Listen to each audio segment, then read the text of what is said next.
Luc, chapitre 14. Un jour de sabbat, Jésus était allé dans la maison de l'un des chefs des pharisiens pour prendre un repas, et les pharisiens l'observaient. Or un homme rempli d'œdème se trouvait devant lui. Jésus prit la parole et dit aux professeurs de la loi et aux pharisiens, « Est-il permis ou non de faire une guérison le jour du sabbat ?» Ils gardèrent le silence. Alors Jésus toucha le malade, le guérit et le renvoya. Puis il leur dit, « Lequel de vous, si son fils ou son bœuf tombe dans un puits, ne l'en retire pas aussitôt, même le jour du sabbat ?» Et ils furent incapables de répondre à cela.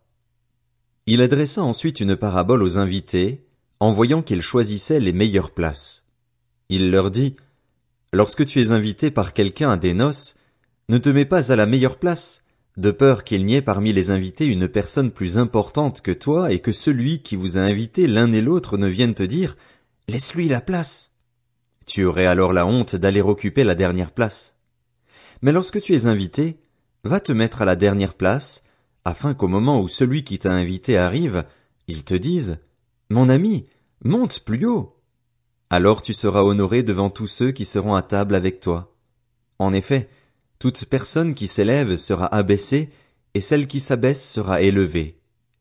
Il dit aussi à celui qui l'avait invité, « Lorsque tu organises un dîner ou un souper, n'invite pas tes amis, ni tes frères, ni tes parents, ni des voisins riches, de peur qu'ils ne t'invitent à leur tour pour te rendre la pareille.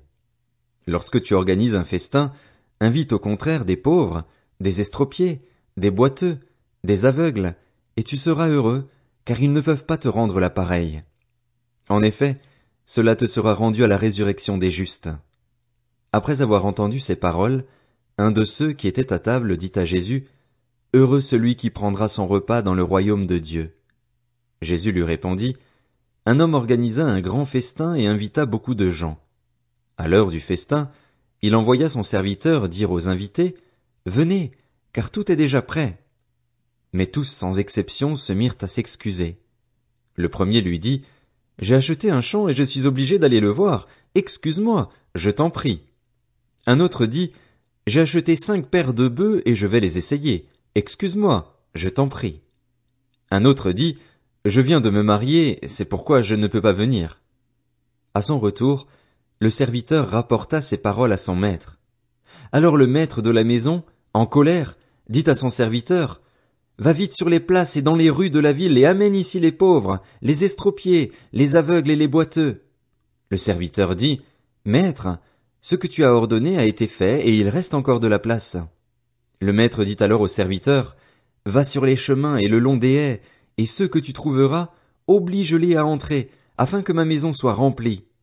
En effet, je vous le dis, aucun de ces hommes qui avaient été invités ne goûtera de mon festin. » De grandes foules faisaient route avec Jésus. Il se retourna et leur dit, « Si quelqu'un vient à moi sans me préférer à son père, sa mère, sa femme, ses enfants, ses frères et ses sœurs, et même à sa propre vie, il ne peut pas être mon disciple. Celui qui ne porte pas sa croix et ne me suit pas ne peut pas être mon disciple. En effet, si l'un de vous veut construire une tour, il s'assied d'abord pour calculer la dépense et voir s'il a de quoi la terminer.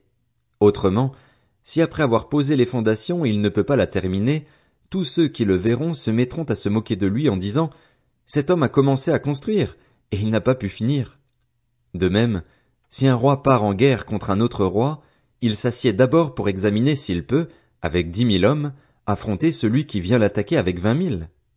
Si ce n'est pas le cas, alors que l'autre roi est encore loin, il lui envoie une ambassade pour demander la paix. Ainsi donc aucun de vous, à moins de renoncer à tout ce qu'il possède, ne peut être mon disciple. Le sel est une bonne chose, mais si le sel perd sa saveur, avec quoi la lui rendra-t-on? Il n'est bon ni pour la terre, ni pour le fumier. On le jette dehors. Que celui qui a des oreilles pour entendre, entende.